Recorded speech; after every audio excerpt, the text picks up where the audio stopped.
In a weathered auto shop on the outskirts of town, Marcus Chen works tirelessly on a 1965 Aston Martin DB5, his calloused hands moving with practiced precision over every inch of chrome and steel. For months, he's poured his heart into restoring this masterpiece for Victoria Sterling, an heiress whose family name carries more weight than the vintage car's solid frame.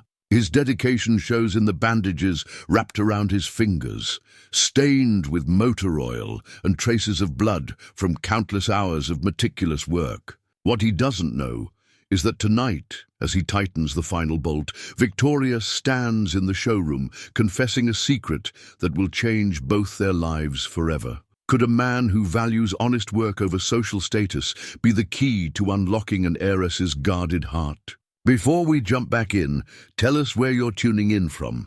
And if this story touches you, make sure you're subscribed, because tomorrow I've saved something extra special for you. Dawn stretches its fingers through the workshop's dusty windows, casting long shadows across the concrete floor. Marcus Chen's boots crunch on scattered metal shavings as he makes his way to the ancient coffee maker in the corner, a peculiar contraption he'd rebuilt himself years ago. The aroma of dark roast mingles with the familiar scents of motor oil and metal polish that have become as much a part of him as his own skin. At 58, Marcus moves with the deliberate grace of someone who has spent decades perfecting his craft. His workshop, Chen's Classic Restorations, bears the weathered dignity of 30 years' careful cultivation. Every tool hangs in its designated spot, each workspace meticulously organized despite the apparent chaos of ongoing projects. The morning light catches the edges of his prized collection of handcrafted wrenches, each one modified specifically for working on rare European classics. The Aston Martin DB5 commands the central bay, its silver birch paintwork still waiting to be restored. Marcus runs his hand along its fender, feeling the stories beneath his fingertips. This car represents more than just another project. It's a piece of history, a testament to an era when machines were built to last, to be understood, to be loved. He settles onto his worn leather stool, comparing two sets of documents spread across his workbench. The first, original factory specifications. For the DB5's engine timing, yellowed with age but preserved with reverent care. The second, his own notebooks, filled with 3 decades of accumulated wisdom, modifications and solutions for problems the factory never anticipated. The phone rings, an old rotary model that his daughter keeps begging him to replace. Things, he always tells her, work better the old way. Marcus lets it ring twice, wiping his hands on a shop rag before picking up. Chen's Classic Restorations. Mr. Chen. The voice belongs to James, the Sterling family's butler. Miss Sterling wishes to know if she might stop by this morning to check on the progress of her grandfather's car. Marcus glances at the Aston Martin. He's been dreading this visit, not because the work isn't progressing, it is, methodically and precisely, but because of how these interactions leave him feeling afterward. Victoria Sterling carries herself with a grace that makes his workshop feel suddenly shabby, though she's never once given any indication that she sees it that way. The timing chain is disassembled, he says, his voice professional and measured. But she's welcome to come. I can explain what we're doing and why. After hanging up, Marcus returns to the car, opening the hood with the careful reverence of a priest preparing for service. The engine bay gleams with partial restoration, a testament to hundreds of hours of patient labor. He adjusts his work light, checking the bandages on his fingers before reaching for a wrench. The wounds beneath are healing, but slowly, the price of insisting on doing the most delicate work himself. His mind drifts to the first time Victoria Sterling walked into his shop 3 months ago. She'd arrived in a modern luxury SUV, but had eyes only for the classics lined up in his bays. Unlike so many wealthy clients, she knew cars, really knew them. She spoke of compression ratios and valve timing with genuine understanding, and when she mentioned her grandfather's DB5, her voice carried the weight of real emotion. Marcus checks his watch. She'll be here soon. He could clean up, change his shirt, make some gesture toward the social gulf between them. Instead, he does what he's always done. He gets back to work, letting his hands tell the story of who he is and what he values. The morning sun climbs higher, and the familiar symphony of his workshop plays on. The tick of cooling metal, the subtle creak of the old building settling, the soft click of precision tools against carefully machined parts. This is his world, built by decades of dedication. And as he works, Marcus reflects that some forms of nobility have nothing to do with birth or wealth, and everything to do with the quiet dignity of doing things right. Victoria Sterling stands before the imposing family portrait in the manor's east wing, her reflection ghosting across its gilded frame. The painting, commissioned for her grandfather's 70th birthday, captures the Sterling dynasty in oils. And careful lies, everyone perfectly positioned, perfectly poised, perfectly miserable. Even now, 5 years after his passing, her grandfather's eyes seem to follow her, carrying that familiar mix of expectation and gentle understanding. The morning light streaming through 30-foot windows illuminates dust motes that dance around. Her coffee cup, plain ceramic, a quiet rebellion against the family's Wedgwood collection. At 45, Victoria has mastered the art of small defiances. Her charcoal pantsuit is Savile Row, but her boots are crafted for garage floors rather than galas. Her mother would call it unseemly, this fascination with mechanical things, just as she'd called every one of Victoria's interests that didn't fit the Sterling template. Miss Sterling. James appears in the doorway, his silver hair catching the light. I've contacted Mr. Chen. He's expecting you this morning. Victoria's heart quickens at the mention of the mechanic's name, though her exterior remains composed. Thank you, James. I'll take the Porsche today. Your mother asked me to remind you about the foundation luncheon at 1, James adds, his tone carefully neutral. After 30 years of service, he's perfected the art of delivering unwelcome news. Of course she did. Victoria sets down her coffee cup. The Sterling Foundation luncheons, quarterly exercises in performative philanthropy where her mother parades eligible bachelors past her like show ponies. At 45, Victoria's unmarried status has become what her mother calls an organizational concern. She makes her way to the garage, her heels clicking against marble floors that transition to polished concrete. Here, in this climate-controlled sanctuary, sits her grandfather's collection. 12 pristine automobiles, each representing a chapter of automotive history, all except the empty space where the DB5 should be. Victoria remembers summer afternoons, spent in that passenger seat, her grandfather teaching her about compression ratios and valve timing. Cars are like people, Vicky, he'd say, hands resting on the wooden steering wheel. The truly special ones have souls. You just have to learn to listen for them. She'd learned to listen.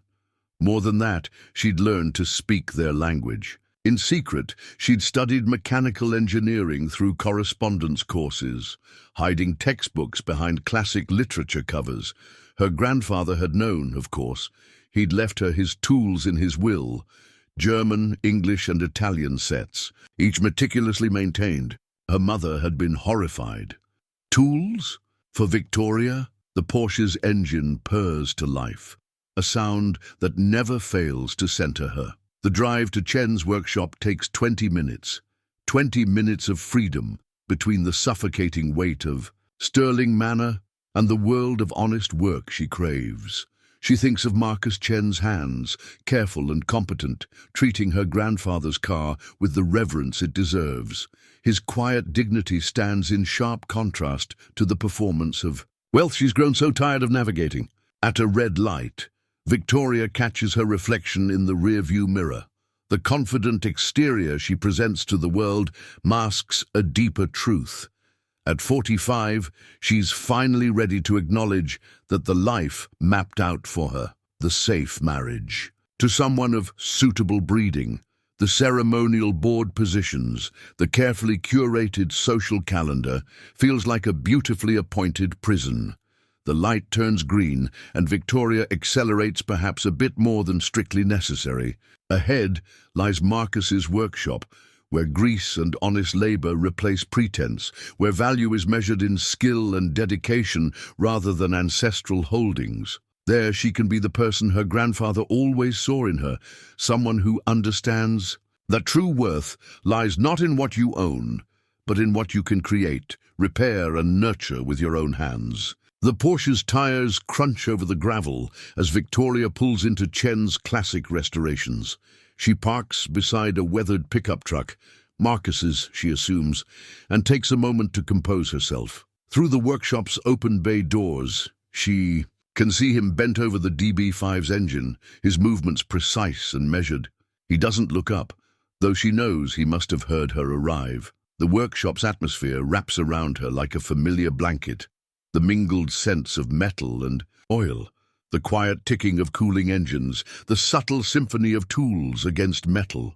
Her heels click against concrete as she approaches, and now Marcus does look up, straightening slowly. "Miss Sterling." He wipes his hands on a shop rag, leaving the evidence of honest work on his fingers. "Come see what we've found." She moves to the car, careful to keep a professional distance, even as her eyes drink in the progress. The engine bay gleams with newly restored components, each piece telling its own story of patience and precision. Marcus begins explaining the timing chain assembly, his voice taking on the quiet authority of someone who knows his craft intimately. "The original chain had stretched," he says, pointing with a scarred finger. "Common problem with these models. But look here."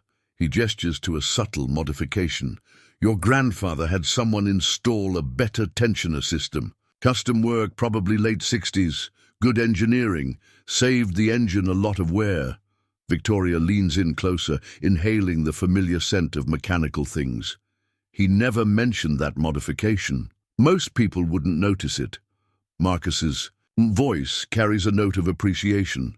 "But whoever did the work knew these engines inside and out. Mind if I show you something else?" He moves to his workbench, retrieving a leather-bound folder she hasn't seen before. Inside are maintenance records, each page filled with meticulous handwriting. "Found these tucked behind the spare tire. Your grandfather kept detailed notes. Every service, every modification, every quirk of the car's personality." Victoria's throat tightens as she recognizes her grandfather's precise script. "May I?" Marcus hands her the folder, and their fingers brush momentarily. She settles onto a nearby stool, losing herself in pages that read like a love letter to engineering. Her grandfather's voice seems to rise from the yellowed paper. "Valve. Clearance adjusted to 0.02 inches cold. She runs smoother this way, despite factory specs." "He understood these cars," Marcus says softly. "Not just as machines, but as living things," Victoria finishes. Their eyes meet briefly before both look away. Marcus clears his throat. "The timing chain work will take another week. Then we can start on the transmission. The synchros are original and probably worn," Victoria completes the thought. "Especially second gear, if I know these cars." A ghost of a smile crosses Marcus's face. "You do know them. My grandfather taught me." She runs her hand along the DB5's fender. "Everyone thought he was wasting his time teaching a girl about cars. But to him, knowledge is never wasted," Marcus says, and something in his tone makes her look up. He's watching her with an expression she can't quite read. The moment stretches between them, filled with unspoken understanding. Then James's reminder about the Foundation luncheon echoes in her mind, and reality reasserts itself. She straightens, resuming her carefully maintained poise. "I should let you get back to work," she says, though everything in her wants to stay, to watch these capable hands bring her grandfather's car back to life. "Will you call if you discover anything else unusual?" Marcus nods, already turning back to the engine, but he pauses, gesturing to the leather folder. "Would you like to take these home?" "The records, I mean. They're yours after all." Victoria considers the folder, thinking of the quiet evenings ahead, filled with foundation reports and social obligations. No, she decides, they belong here, with the car, with someone who understands their value. She leaves him there, surrounded by tools and honest work, the scent of coffee and motor oil clinging to her clothes. In her rearview mirror, the workshop shrinks away, but the memory of Marcus's quiet competence, of that moment of shared understanding, follows her all the way, back to her carefully ordered world. Over the next 3 weeks, Victoria finds increasingly creative reasons to visit the workshop. Each time, she arrives wearing clothes a little more practical than the last, her concessions to elegance giving way to functionality. Marcus says nothing about the transformation, but she catches his approving glance when she shows up in steel-toed boots one Tuesday morning. The workshop's logbook becomes their shared confession booth. Marcus's precise technical notes begin to include observations about his client. Miss Sterling identified incorrect valve spacing by sound alone. Victoria adds her own annotations in elegant script. Mr. Chen's modification to the fuel line brackets shows exceptional understanding of the original engineering. Today she's perched on a worn stool, watching him disassemble the transmission. The morning light streams through dusty windows, catching the silver in his hair and the fresh bandages on his hands. The synchro mesh is worse than we thought, he says, holding up a worn component. See these teeth? They've been trying to tell their story for years, but nobody was listening. Victoria leans closer, inhaling the familiar scent of gear oil and metal. Can you fabricate replacements? Wouldn't be authentic. He shakes his head. I know a specialist in Munich who still machines these. Old-world craftsman, does everything by hand. His eyes meet hers. It'll take time, though, and it won't be cheap. Do it right, she says simply. It's become their shared mantra. This commitment to authenticity. In this workshop, away from the Sterling Foundation's boardroom and her mother's carefully orchestrated social calendar, such decisions feel pure, uncomplicated. Marcus makes a note in the logbook, his handwriting steady despite his wrapped fingers. Victoria notices fresh spots of red seeping through the white gauze. Your hands, part of the work. He flexes his fingers dismissively. Can't always avoid it when you're reaching for perfection. She reaches for the first aid kit she's noticed on his workbench, the one that sees far too much use. May I? He hesitates, then extends his hand. Victoria works in silence, unwrapping the old bandages with the same precision she's watched him apply to the car's most delicate components. His fingers are rough with calluses, marked by decades of dedication to his craft. She cleans each cut carefully, conscious of the intimacy of the moment. My mother would be horrified, she says softly, applying fresh gauze, a Sterling, playing nurse to a mechanic. And what does Victoria think? His voice is quiet, lacking its usual professional distance. She secures the bandage before meeting his eyes. Victoria thinks there's more dignity in these wounds than in all the manicured hands that have ever reached for hers. The workshop seems to hold its breath. Then the phone rings, that ancient rotary model that somehow suits him perfectly. The moment breaks, and they return to their assigned roles, client and craftsman, separated by carefully maintained boundaries. But something has shifted, as subtle yet significant as the worn teeth in the transmission they've been examining. In the logbook, their notes begin to carry new weight. Mr. Chen's understanding of mechanical harmony reflects a deeper wisdom. Miss Sterling's intuition for engineering suggests a soul attuned to precision. As the day winds down, Victoria lingers longer than usual, watching him clean and organize his tools, a ritual she's come to appreciate for its mindful care. The setting sun paints the workshop in amber tones, softening the industrial edges. Same time tomorrow? She asks, knowing her calendar shows 3 board meetings and a charity luncheon. Marcus nods, already turning back to the workbench. But she catches his reflection in the DB5's polished fender, watching her leave with an expression that mirrors her own reluctance to return to the world beyond the workshop doors. In her car, Victoria inhales deeply, realizing she's come to prefer the honest scents of oil and metal to her mother's carefully curated potpourri. She starts the engine, its purr familiar, but somehow less satisfying than the mechanical symphony she's left behind. Tomorrow she'll wear her old engineering school shirt under her blazer, another small act of defiance, another step toward the person she becomes within those workshop walls. The cream-colored envelope arrives at the workshop on a Tuesday morning, hand-delivered by James. Its heavy paper and gold embossing seem out of place among the honest grime of Marcus's workbench. Inside is an invitation to the Sterling Foundation's annual Heritage Gala, where the restored DB5 is meant to be unveiled as the centerpiece of a classic car exhibition. Marcus studies the invitation while his coffee grows cold. The date is 6 weeks away, tight, but possible, assuming the parts from Munich arrive on schedule. It's the note, handwritten at the bottom, that gives him pause. Black tie required. A proper suit will be provided. Catherine Sterling, Victoria's mother. Even her handwriting carries authority.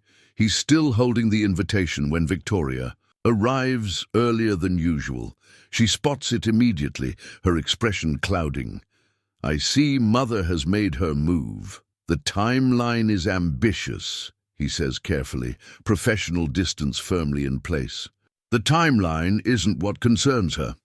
Victoria settles onto her usual stool, the one he's started thinking of as hers. The gala is her annual masterpiece of social engineering. Every eligible bachelor of suitable breeding, within 3 states, will be there. Her tone carries years of weary resignation.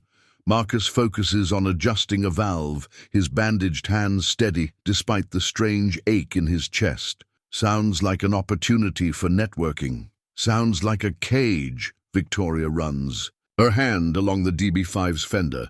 She's already chosen the perfect candidate. Thomas Wellington III, recently widowed, impeccable bloodline.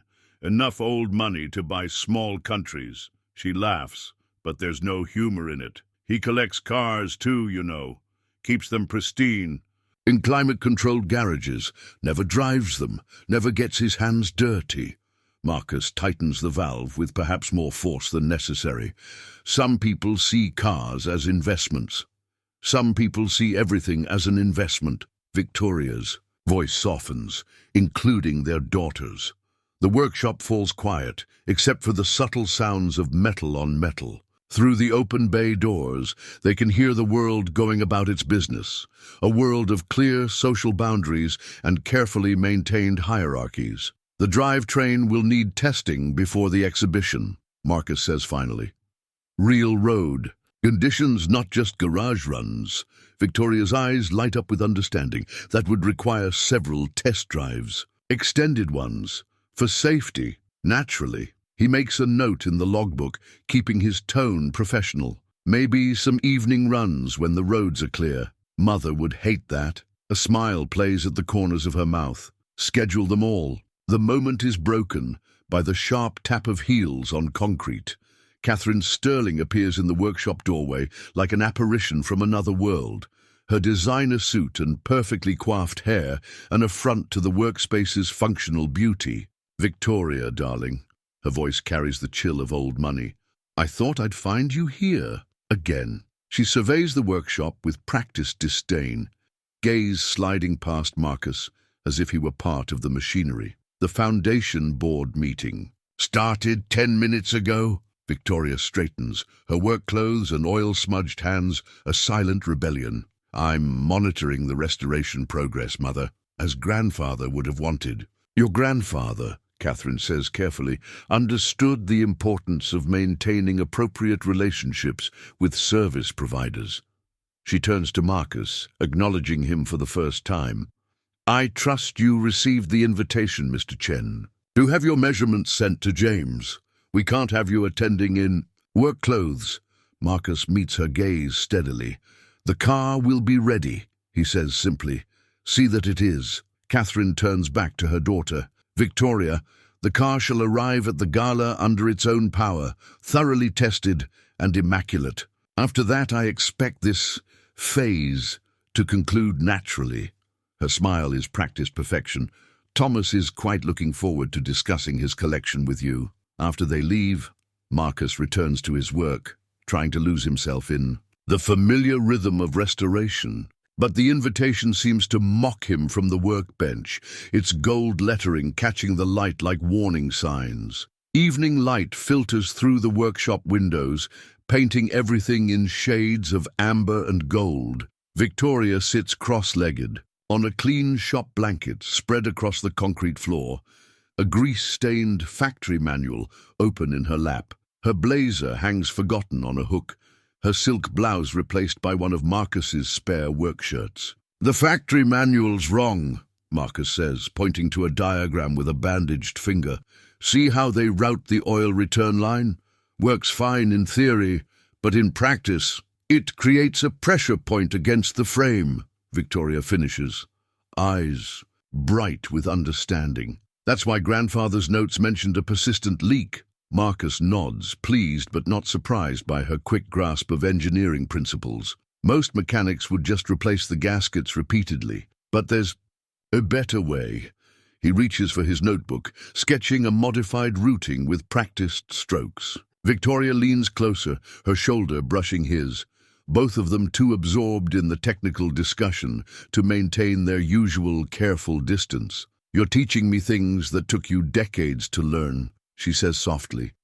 "Most mechanics guard their secrets. Most clients don't care to learn." He glances at her, then back to the diagram. "Your grandfather believed in understanding things deeply, not just cars, everything." Victoria traces the modified oil line with her finger. "He used to say that true appreciation comes from knowledge. That's why he taught me about cars, even though everyone said it wasn't appropriate." "And what did you teach him in return?" She smiles, remembering. "Art history. He said if I was going to learn about mechanical beauty, he should learn about artistic beauty." We spent hours in his study, looking at books about Renaissance sculptures while discussing engine timing. Marcus sets down his pencil, considering her words. "Beauty is beauty," he says finally, "whether it's shaped by chisels or wrenches." Their eyes meet, and for a moment, the workshop feels like a sanctuary from the world's rigid categories and expectations. Then Victoria reaches into her bag, pulling out a leather-bound book. "Your turn to learn something," she says, opening to a marked page. "If Mother insists on you attending the gala, you should understand what you're looking at when you see the sterling art collection."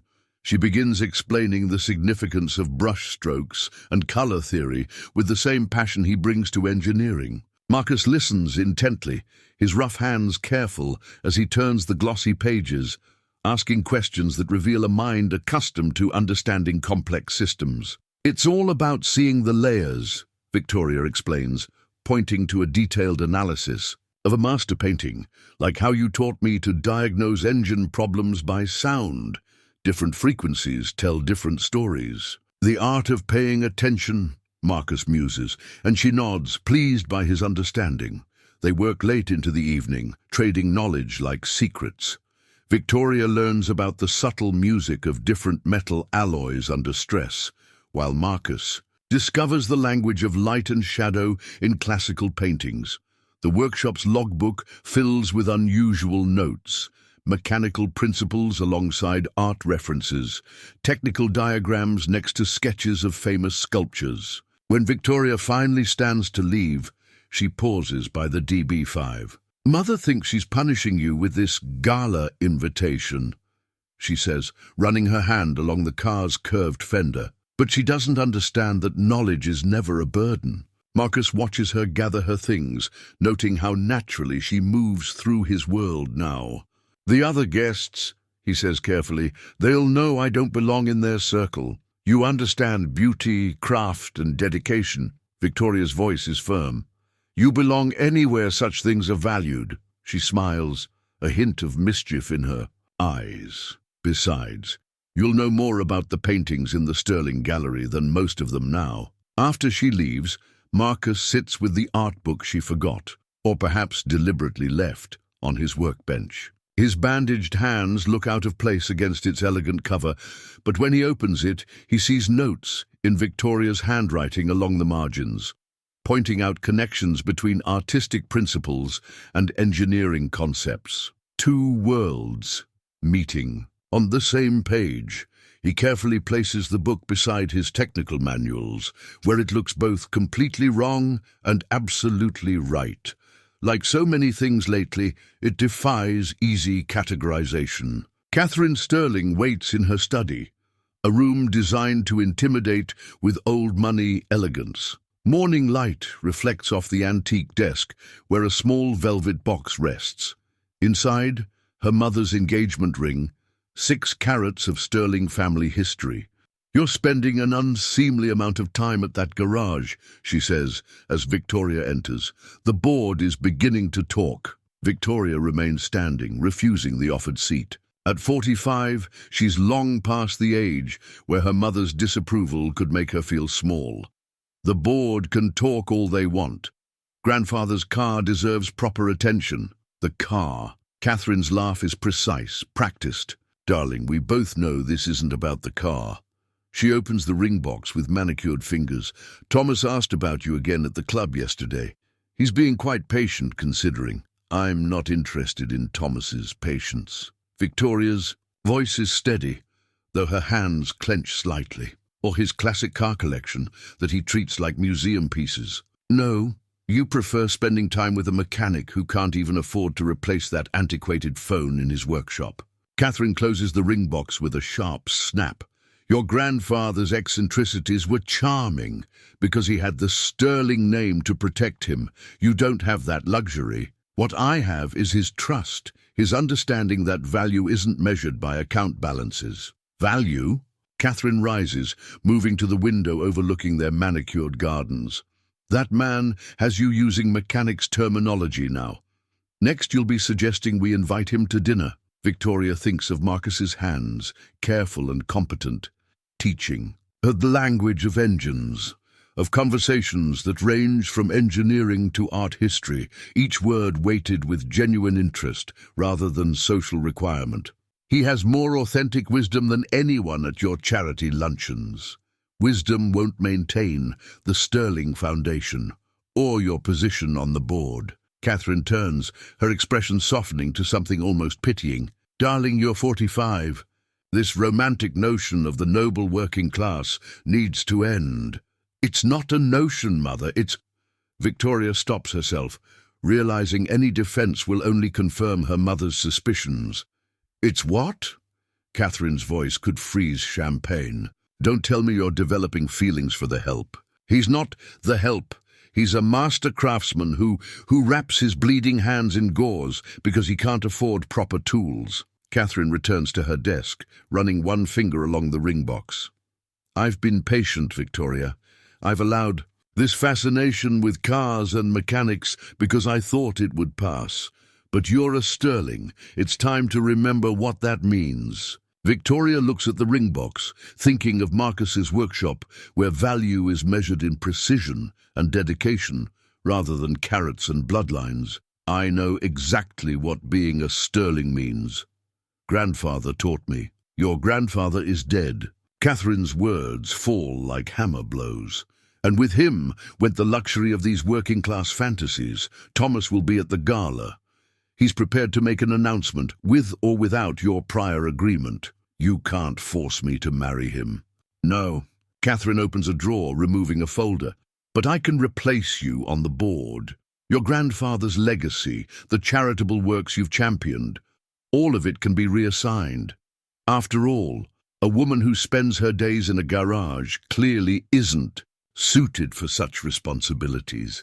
Victoria feels the weight of generations pressing down on her shoulders. Every portrait in the study seems to watch, judging, demanding compliance with rules written in old money and older prejudice. "Think carefully, darling." Catherine's tone softens to maternal concern that burns worse than her anger. "You have until the gala to come to your senses.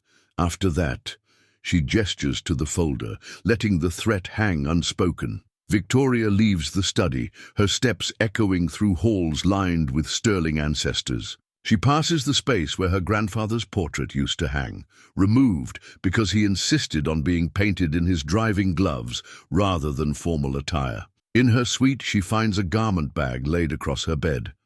Inside is a designer. Gown for the gala, perfectly tailored, perfectly appropriate, perfectly suffocating. On her desk, next to investment reports and board minutes, lies the latest note from the workshop's logbook, written in Marcus's steady hand. Some restorations reveal the true spirit that was always there, waiting to be freed. Victoria touches the paper, feeling the subtle impressions of his writing, and makes a decision that would scandalize every sterling portrait in the house. She changes into work clothes and heads for the garage. There are still hours before sunset, and she knows exactly where she needs to be. The discovery comes during a late evening inspection of the DB5's trunk. Marcus is replacing the original carpet when his hand brushes against something tucked into the spare tire well, a packet of letters preserved in waxed paper, hidden there decades ago. He's still sitting on the workshop floor, letters spread around him, when Victoria arrives. She's wearing her work clothes, her face bearing the taut expression he's come to recognize as a sign of conflict with her mother. "What's wrong?" she asks, seeing his expression. Marcus hands her the first letter, dated 1965. "I think you should read this." Victoria settles beside him on the floor, unfolding paper that has held its creases for half a century. Her grandfather's handwriting fills the page, but it's the recipient's name that makes her breath catch. Chen Mingwei. "Your father?" She looks at Marcus, who nods slowly.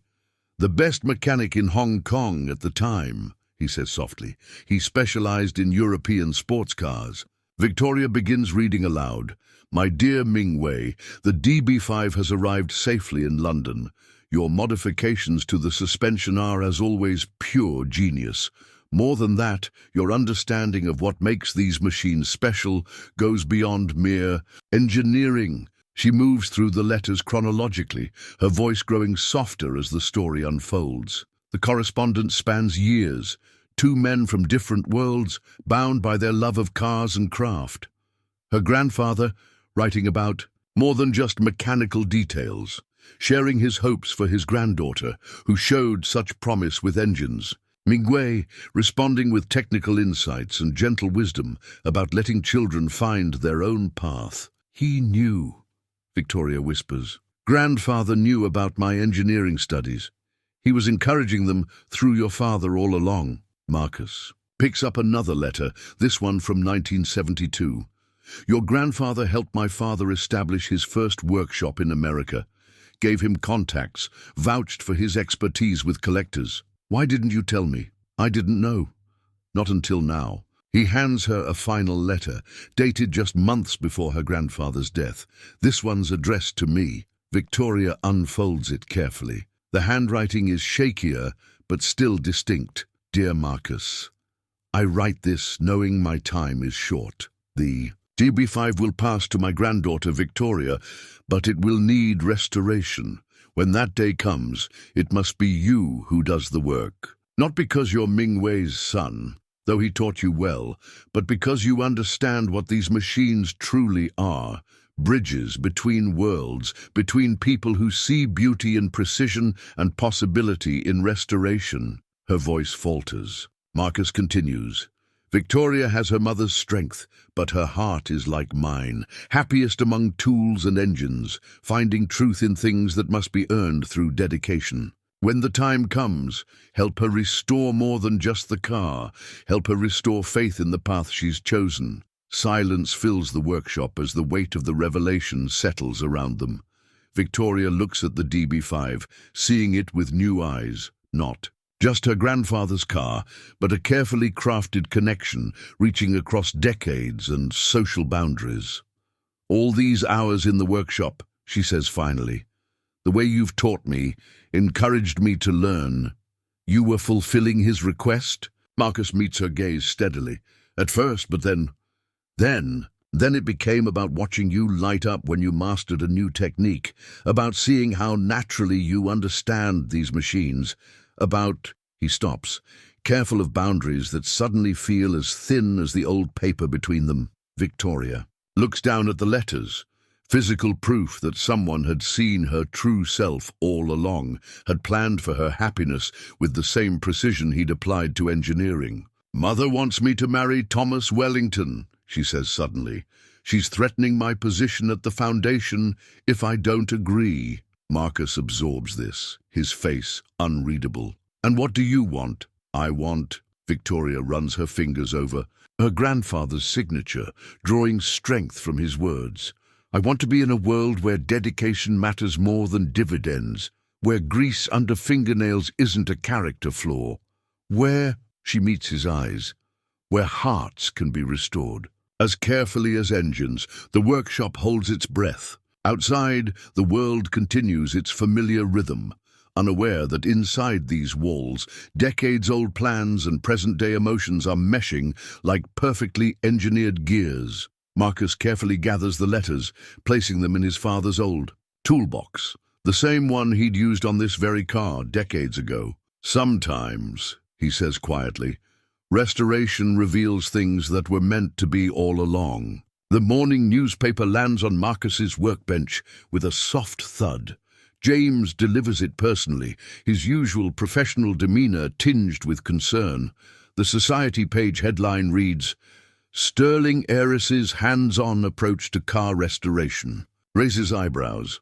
Below, a grainy photo shows Victoria in work clothes, laughing as she hands Marcus a wrench. The article is carefully worded but pointed, noting her unprecedented hours spent at Chen's classic restorations and questioning the necessity of such personal involvement in what should be a simple business transaction.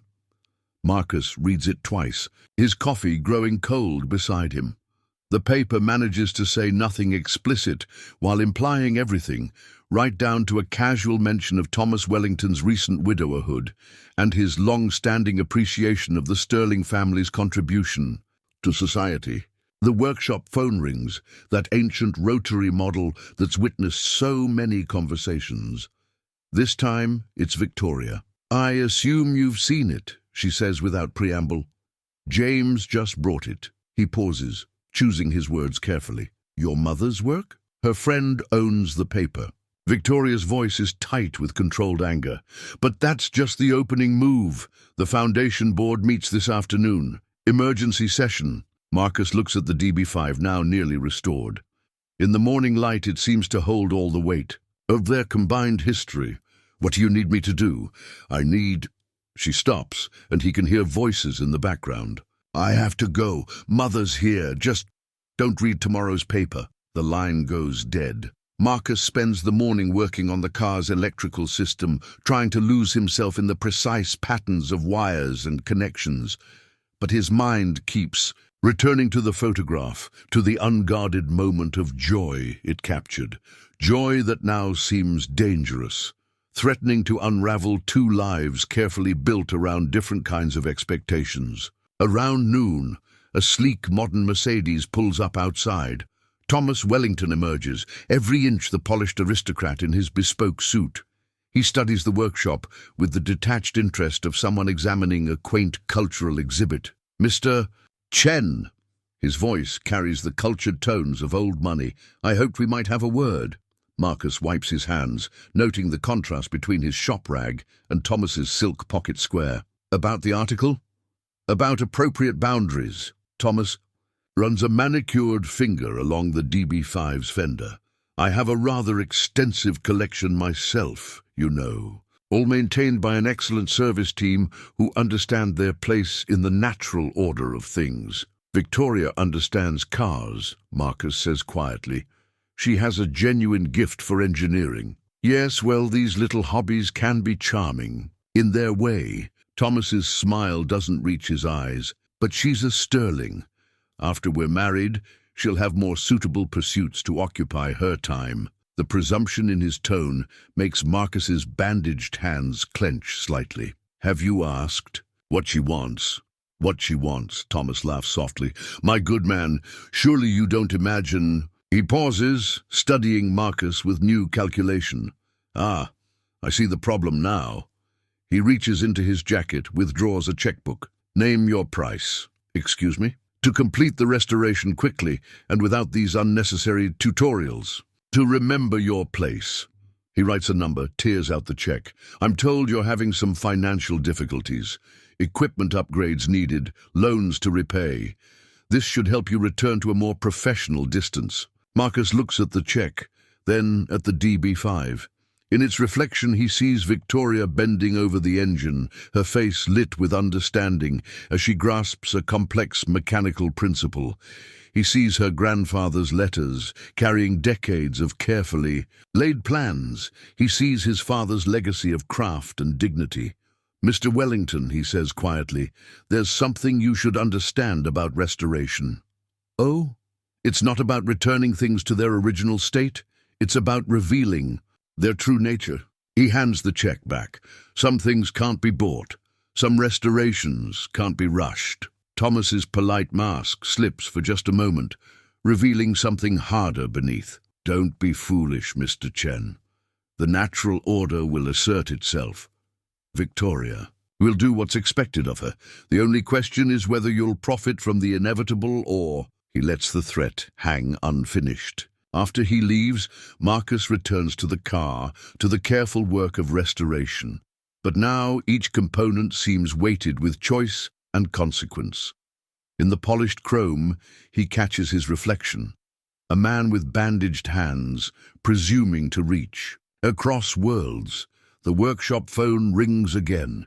This time, when he answers, there's only silence on the line, heavy with things that can't be said, in a world where newspapers turn joy into scandal and love into transaction.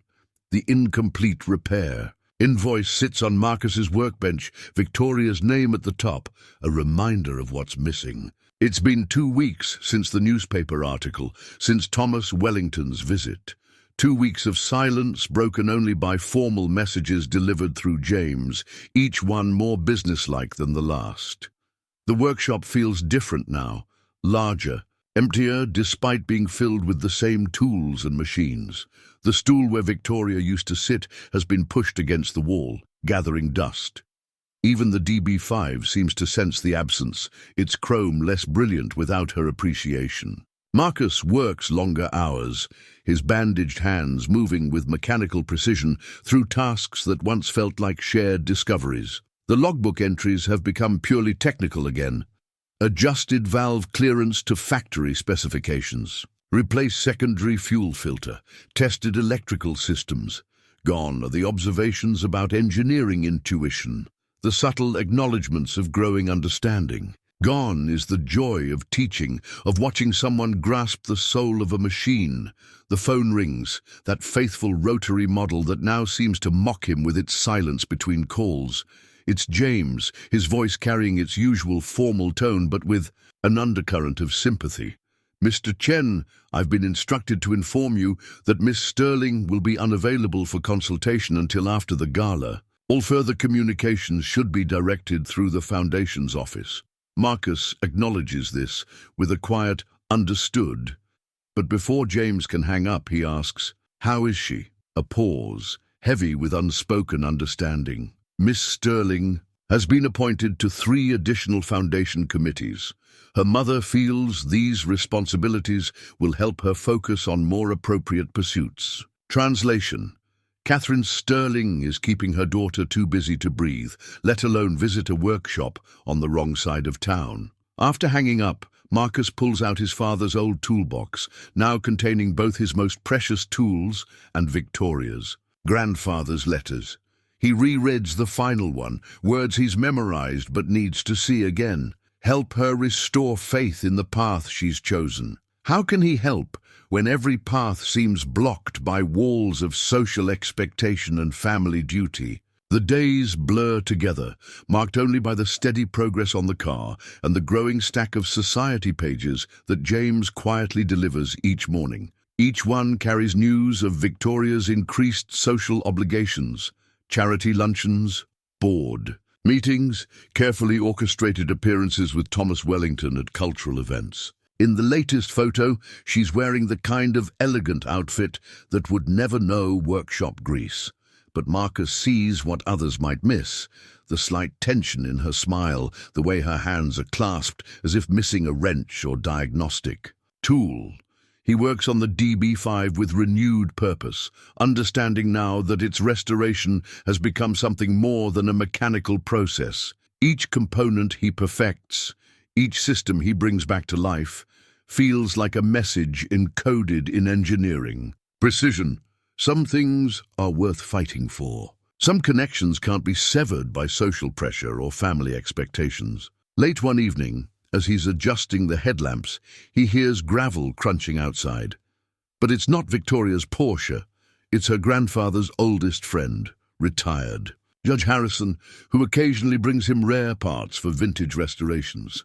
"Thought I'd check on the old girl's progress," the judge says, running an appreciative hand along the DB5's fender. Then, more quietly, and perhaps share some relevant information about Sterling Foundation bylaws. Marcus listens as the judge explains the legal intricacies of board positions and voting rights, the subtle differences between inherited and appointed authority. He doesn't ask why the judge is sharing this now, just as the judge doesn't mention the newspaper articles or the whispered scandal. Edward, Victoria's grandfather, he understood that sometimes the old ways need mechanical adjustment. The judge says finally, "Just as you understand that proper restoration isn't about returning something to its original state, but about ensuring it can move forward under its own power." After the judge leaves, Marcus returns to the car with renewed focus.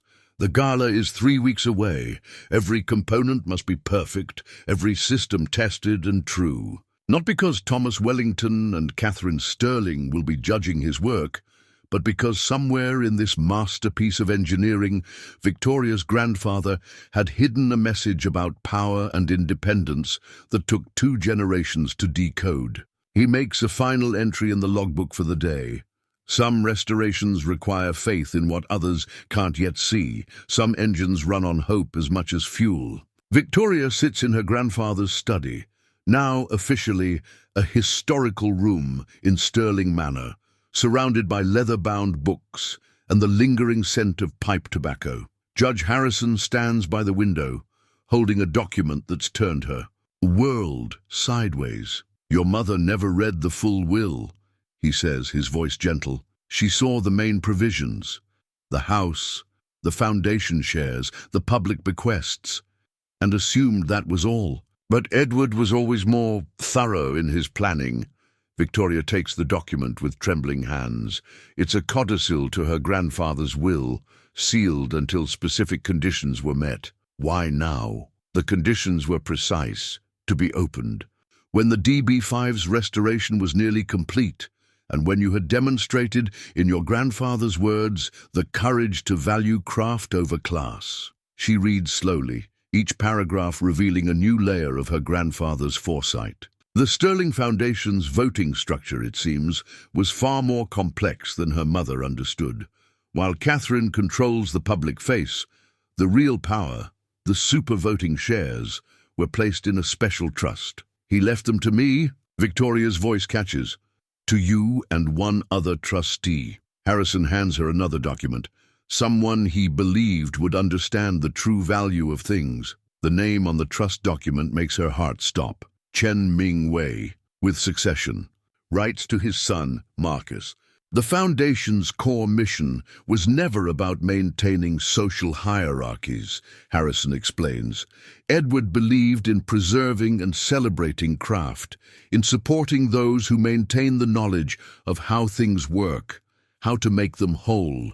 Again, Victoria remembers summer afternoons in the garage, her grandfather teaching her about engines while sharing stories of a master mechanic in Hong Kong who understood that restoration was about more than just repairs.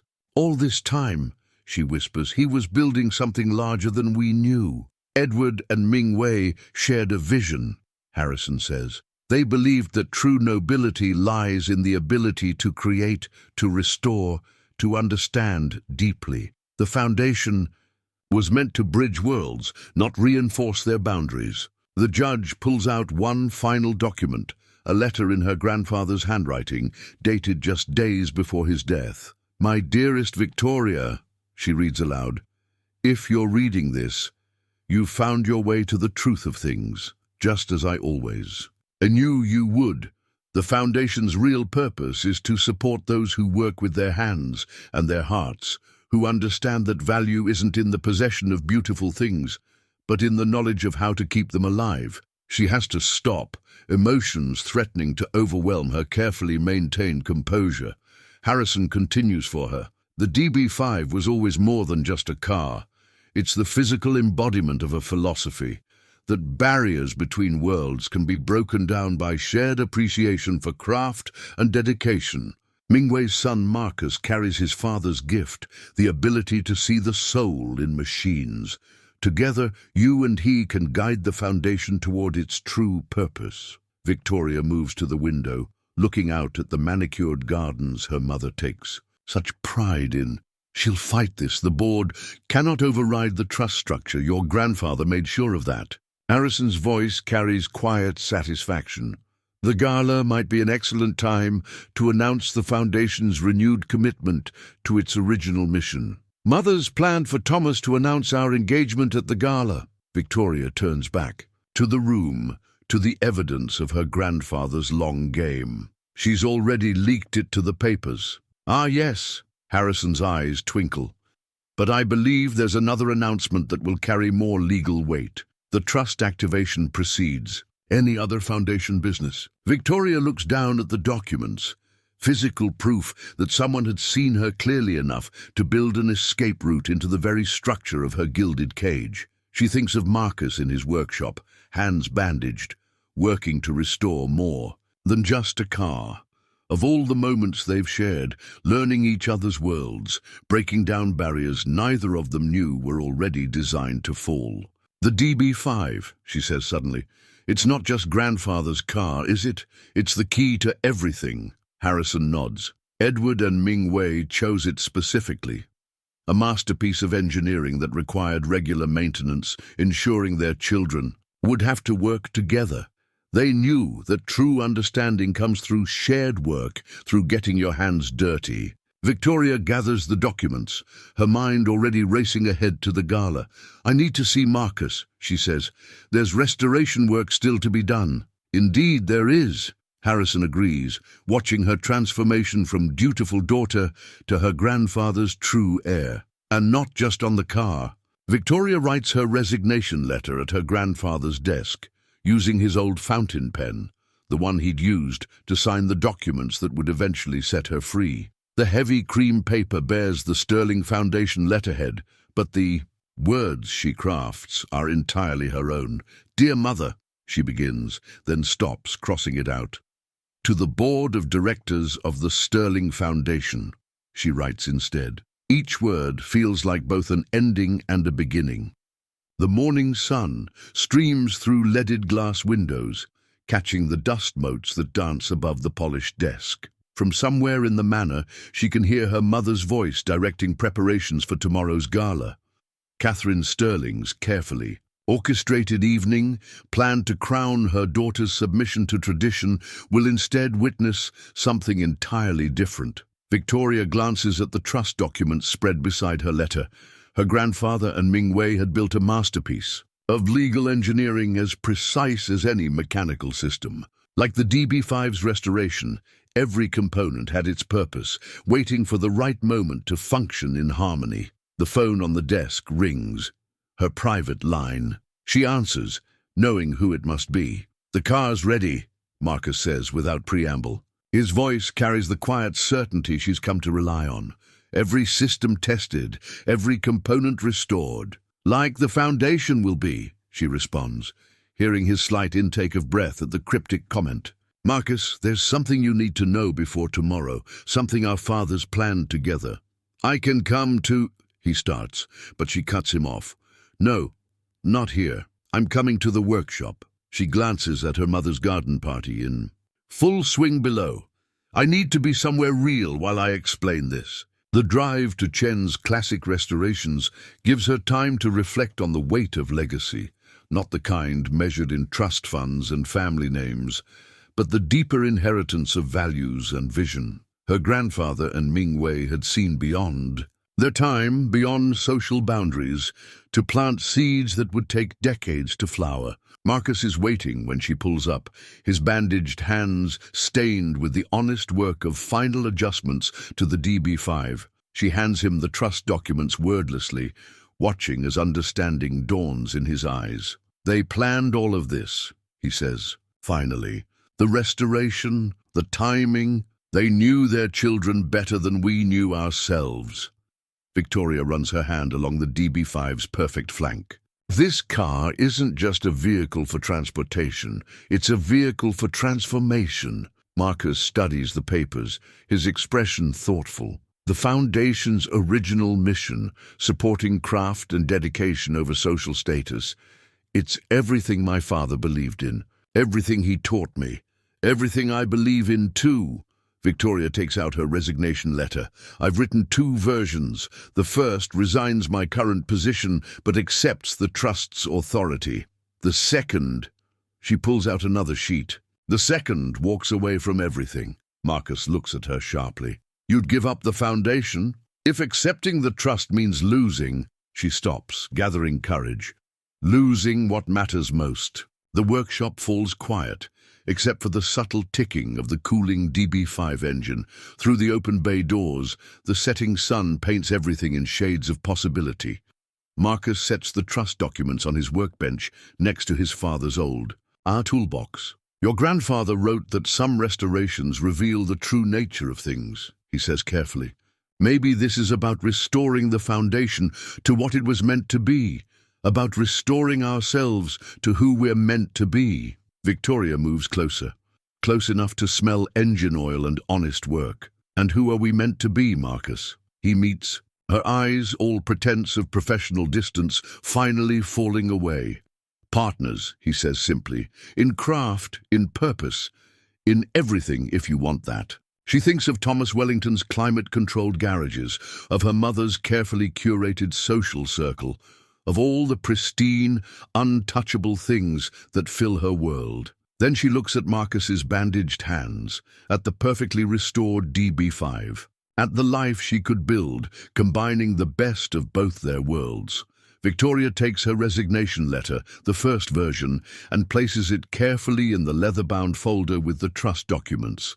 The second version she tears in half, letting the pieces fall into the workshop's waste bin. "Tomorrow at the gala," she says, "we're going to restore more than just a car or a foundation. We're going to restore truth to everything they've tried to polish into submission." She reaches for his hand, bandages and all, feeling calluses, and competence and caring beneath her fingers.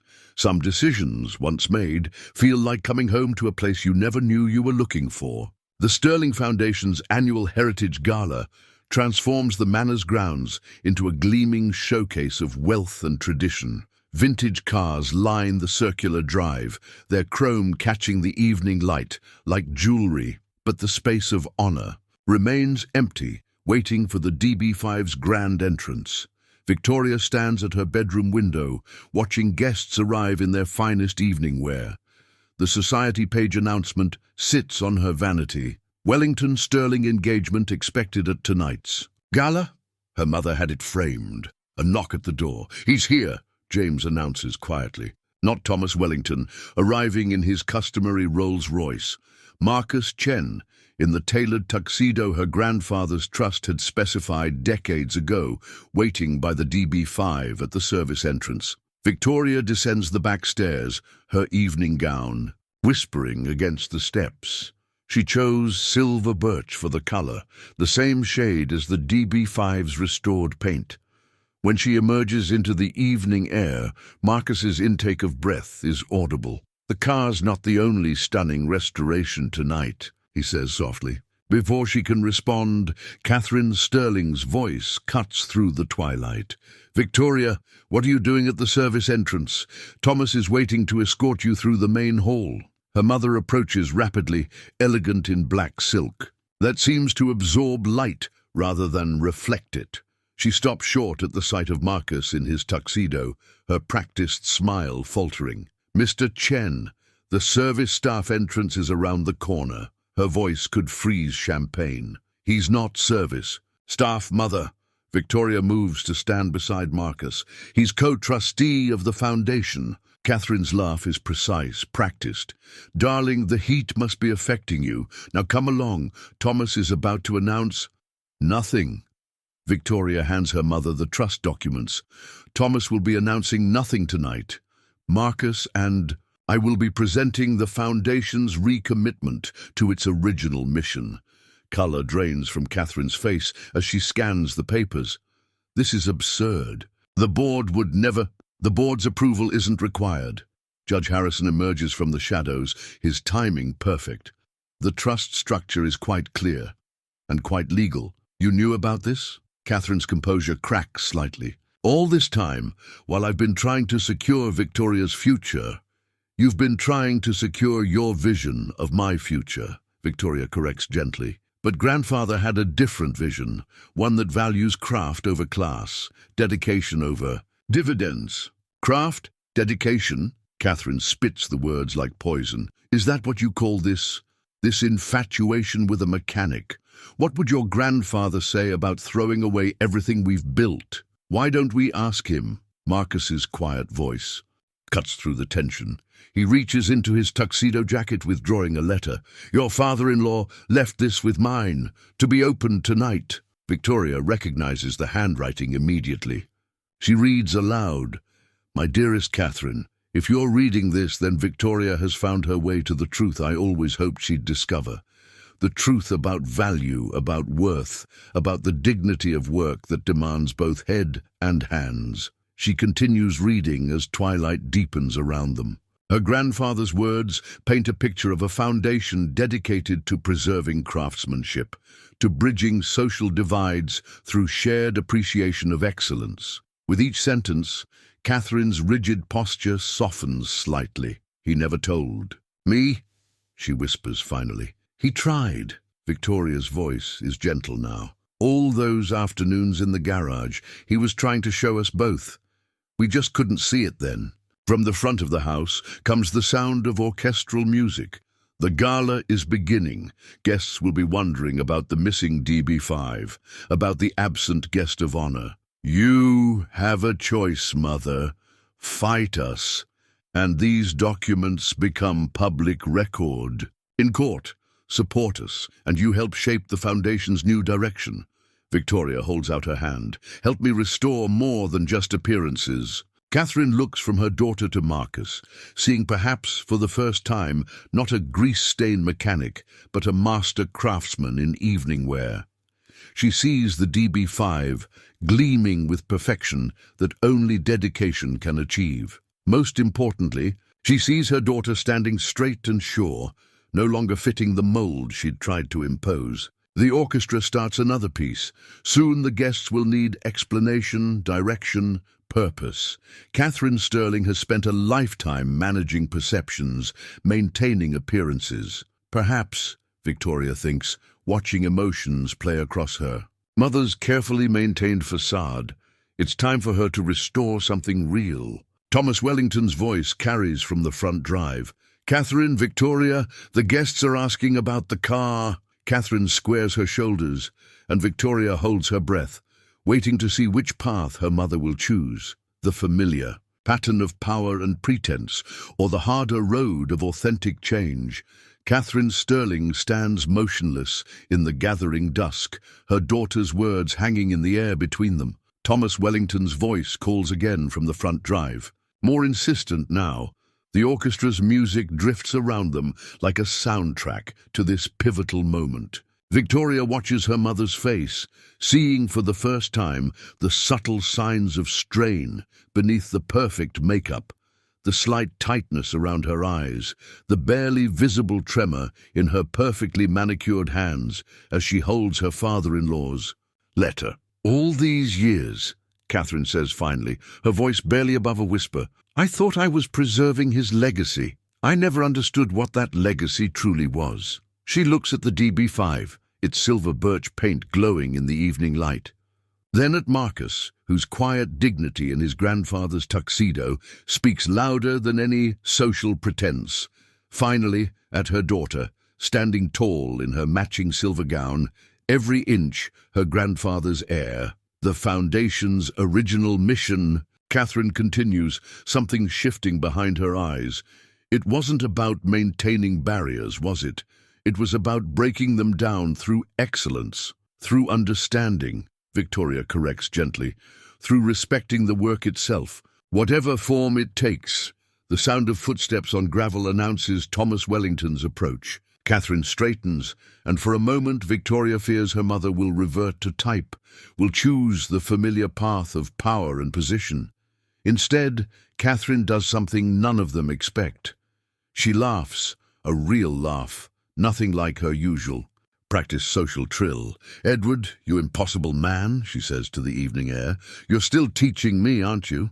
She turns to face Thomas as he rounds the corner, his expression darkening at the sight of Marcus in formal wear.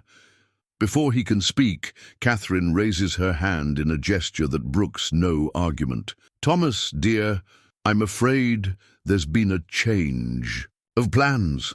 Her society voice is back, but now it carries an edge of steel rather than silk. "The announcement you plan to make? It won't be necessary." "Catherine, surely you can't mean—" He stops, seeing the trust documents in her hand. "What's this?" "This, Thomas, is restoration in its truest form." She hands him the papers with a smile that makes him step back slightly. "The Foundation is returning to its original mission. Victoria and Mr. Chen will be making the announcement shortly. A mechanic running the Sterling Foundation." Thomas's face flushes with anger. "This is preposterous. The board's approval isn't required." Catherine cuts him off smoothly. "And I should mention, Mr. Chen isn't just a mechanic. He's a master craftsman who understands more about true value than either of us ever has." She glances at her daughter. "It took me far too long to see that." Victoria feels Marcus's hand. Find hers, strong and sure despite its bandages. Her mother's eyes flick to their joined fingers, then back to their faces. Something like wonder crosses her expression. "Well," Catherine says briskly, "we have guests waiting and history to restore." She smooths her silk dress with practiced hands. "Victoria, you and Marcus will drive the DB5 around to the front. I'll announce the Foundation's new direction myself." Thomas Wellington stands frozen, his carefully ordered world crumbling around him. "Catherine, think about what you're doing. The social implications, Catherine interrupts, of the Sterling Foundation finally fulfilling its true purpose, of supporting genuine craft and dedication, of breaking down barriers that never should have existed." Her smile is genuine now, years dropping away from her face. "I think we'll manage just fine." She turns to Marcus, extending her hand. "Welcome to the family, Mr. Chen, though it seems you've been part of it longer than any of us knew." As Catherine sweeps away to manage the guests, her natural element of social orchestration now turned to a new purpose. Victoria feels tears threatening to spill. Marcus squeezes her hand. "Your mother," he says quietly, "appears to have excellent restoration potential herself." Victoria laughs, the sound pure and free in the evening air. They walk to the DB5 together, its perfectly restored form representing so much more than mere mechanical excellence. As Marcus holds the door for her, she catches their reflection in the polished chrome. Two people from different worlds, brought together by craftsmanship, vision, and the careful plans of fathers who saw beyond the barriers of their time. The engine purrs to life, its sound rich with promise. Everything that needs restoration, Victoria thinks, watching her mother mount the main stairs to address the waiting crowd, begins with the courage to see its true value. The DB5 glides around the circular drive of Sterling Manor, its engine note perfect against the evening's orchestral backdrop. Heads turn as one, conversations stuttering to silence as the silver car comes to rest at the center of the exhibition. Space. In the passenger seat, Victoria catches glimpses of dropped champagne glasses and raised eyebrows as Marcus shifts the car into park with practiced precision. Catherine Sterling stands at the top of the manor's grand staircase, commanding Attention with the ease of decades of social orchestration. But tonight, there's something different in her bearing, a genuine warmth that transforms her usual imperial presence into something more approachable, more real. "Distinguished guests," she begins, her voice carrying across the suddenly silent gathering. "We are here tonight not just to celebrate heritage, but to restore it to its truest form." Victoria and Marcus emerge from the DB5, a matched pair in silver birch and black formal wear. The whispers start immediately, spreading through the crowd like wind through autumn leaves. But Catherine continues, her voice growing stronger with each word. 30 years ago, my father-in-law Edward Sterling established this foundation with a vision that many of us, myself included, failed to fully comprehend. Tonight, we return to that original mission, celebrating and supporting those who maintain the knowledge of how things work, how to make them whole again. She gestures to the DB5, gleaming under the carefully arranged lighting. This car represents more than just mechanical restoration. It embodies a philosophy that transcends social boundaries, that values dedication over distinction, craft over class. Marcus steps forward, his bandaged hands visible against his black tuxedo as he begins explaining the restoration process. His voice carries the quiet authority of someone who knows his craft intimately, who understands that true excellence needs no social polish to shine. Victoria watches the crowd's reaction, seeing the subtle shift as they're drawn in by his expertise, his genuine passion for the work. Even the most traditional members of their social circle lean forward, caught up in his description of the car's mechanical symphony. Every component, Marcus explains, tells its own story. The engine block bears witness to decades of careful maintenance. The transmission holds the memory of every shift, every journey. Our task wasn't just to repair, but to listen to these stories, to honor them in the restoration. He opens the hood, revealing the immaculate engine bay. Society matrons in evening wear draw closer, their curiosity overcoming ingrained distance. A retired judge peers at the perfectly restored mechanics, asking questions that reveal his own hidden passion for engineering. Victoria steps up beside Marcus, their shoulders touching lightly. "This car," she adds, "came with detailed maintenance records spanning decades. They reveal more than just mechanical history. They show the relationship between craftsman and machine, between dedication and excellence." Catherine descends the stairs, moving through the crowd with practiced grace. She joins them at the car, completing a tableau that would have seemed impossible just hours ago. "The Sterling Foundation," Catherine announces, "will now focus on preserving and celebrating craft in all its forms. We will support apprenticeship programs, fund workshops that teach traditional skills, and bridge the artificial divides between different types of excellence." She turns to Marcus, extending her hand formally. Mr. Chen will join the foundation as co-trustee, bringing his expertise and vision to this renewed mission. Together with my daughter, they will guide us toward a future that honors all forms of dedication and skill. The crowd murmurs, processing this transformation.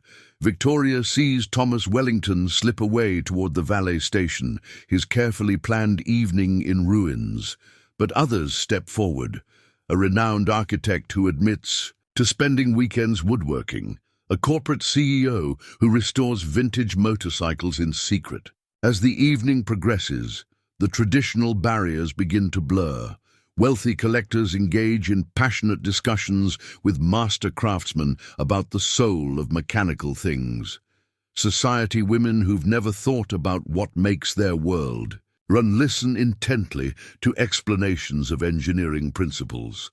The DB5 stands at the center of it all, its perfect restoration a testament to the power of understanding deeper value. Victoria watches her mother move through the crowd, smoothing ruffled feathers here, encouraging unexpected connections there, orchestrating social transformation with the same skill she once used to maintain divisions. Marcus finds her hand, his bandaged fingers intertwining with hers.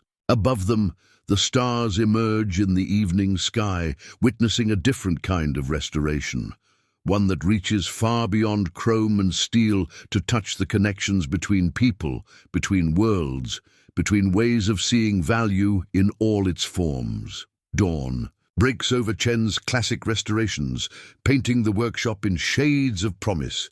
Victoria arrives early, wearing work clothes that no longer feel like a rebellion. The DB5 waits in the morning light, restored and ready for its first reel. Journey since the gala 3 days ago. Marcus is already there, brewing coffee in that ancient percolator that's become as much a part of their story as the car itself. His bandaged hands move with practiced care as he pours 2 cups, one in a sterling foundation china cup that Catherine insisted on sending to the workshop, the other in his familiar garage mug. "Ready?" he asks, handing her the china cup with a smile that acknowledges the symbolism. Almost. Victoria places a leather-bound journal on his workbench. One last thing to restore. It's her grandfather's original logbook, the one that started everything. Opening it to a fresh page, she begins to write. Today marks the beginning of a new journey. The DB5 has been restored not just to its original condition, but to its true purpose, bridging worlds that should never have been separated. Marcus reads over her shoulder, then takes the pen. His entry follows hers. Every restoration teaches us something. This one taught us that some things, craftsmanship, dedication, love, transcend all boundaries. They close the logbook together, adding it to the growing collection of documents that chart their story. The trust papers, Catherine's surprisingly heartfelt acceptance speech from the gala, the first draft of the Foundation's new mission statement. "Mother called this morning," Victoria says, sipping her coffee. "She's already lined up 3 master craftsmen who want to start apprenticeship programs. One's a violin maker who's been repairing instruments in obscurity for 40 years. The Foundation's first new project?" Marcus asks, though his tone suggests he already knows the answer. "She thinks we should document their techniques, create a school where they can pass on their knowledge." Victoria smiles at the memory of her mother's enthusiasm. "She's talking about preserving the soul of craft now. I barely recognize her. Some restorations run deeper than others." Marcus reaches for his father's old toolbox, now holding both sets of family papers, Sterling and Chen, intermingled like the 2 worlds they represent. The workshop phone rings, that faithful rotary model that witnessed so much of their story. Victoria answers it, her smile widening as she listens. "That was Judge Harrison," she says after hanging up. "The Foundation's new charter has been officially registered. We're ready to start our real work." Marcus nods toward the DB5. "Speaking of real work, there's a mountain road about 2 hours from here. My father used to say it's where you really learn a car's character. Your grandfather's notes mention it too." Victoria's eyes light up with understanding. Their fathers had driven these roads together, testing cars and breaking down barriers decades before their children would complete the journey. They lock up the workshop together, everything in its proper place. The logbook rests beside the phone, ready for new entries. The tools hang in their assigned spots, waiting for the next restoration project. Even the old coffee maker seems to wish them well, its familiar scent lingering in the air. The DB5's engine turns over with perfect harmony. Victoria settles into the passenger seat, watching Marcus adjust the mirrors with the same care he brings to every mechanical task. His bandaged hands rest lightly on the wheel, a craftsman's hands capable of both strength and delicacy. As they pull out of the workshop, Victoria catches glimpses of their reflection in the windows, a master mechanic and an heiress, both finally free to be exactly who they are. The morning sun catches the DB5's chrome, throwing back brilliant patterns that seem to paint their future on the workshop walls. "Your mother's planning a Foundation dinner next week," Marcus says, as they turn onto the main road. Black tie again. She's invited every craftsperson she can find, from watchmakers to stonemasons. "Crossing boundaries already," Victoria muses. "She's restoring herself faster than we restored the car." They drive in comfortable silence for a while, the DB5's engine providing perfect accompaniment to their thoughts.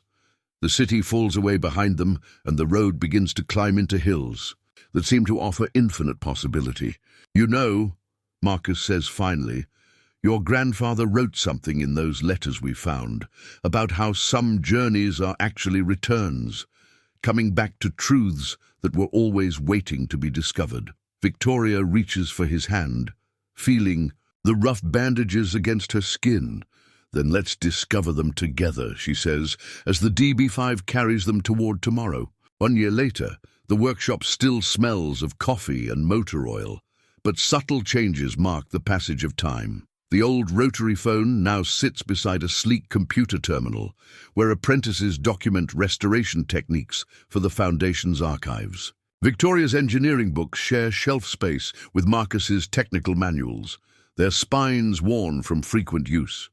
The biggest change hangs on the wall, a set of workshop keys mounted in a simple frame, accompanied by a photograph.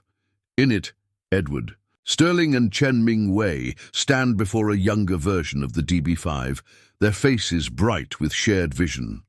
Below the photo, a simple plaque reads, "Some restorations take generations." Marcus works at his bench, carefully showing a young apprentice, a former banking executive who finally followed his passion for mechanical craft, how to calibrate a vintage chronometer. His hands, no longer bandaged but bearing proud marks of his dedication, move with practiced precision. Victoria enters through the bay doors, having just finished teaching an engineering seminar in what used to be Sterling Manor's formal dining room. The Foundation School of Restoration Arts is thriving, breaking down barriers with every class. "Mother called," she says, settling onto her familiar stool. "The first graduation ceremony for the apprenticeship program is next month. She's insisting on having it in the workshop rather than the Manor's ballroom." Marcus smiles, remembering Catherine's own restoration over the past year, from rigid guardian of social boundaries to passionate advocate for craft and authenticity. Did she mention the new scholarship program? The one funding master craftsmen to teach their skills.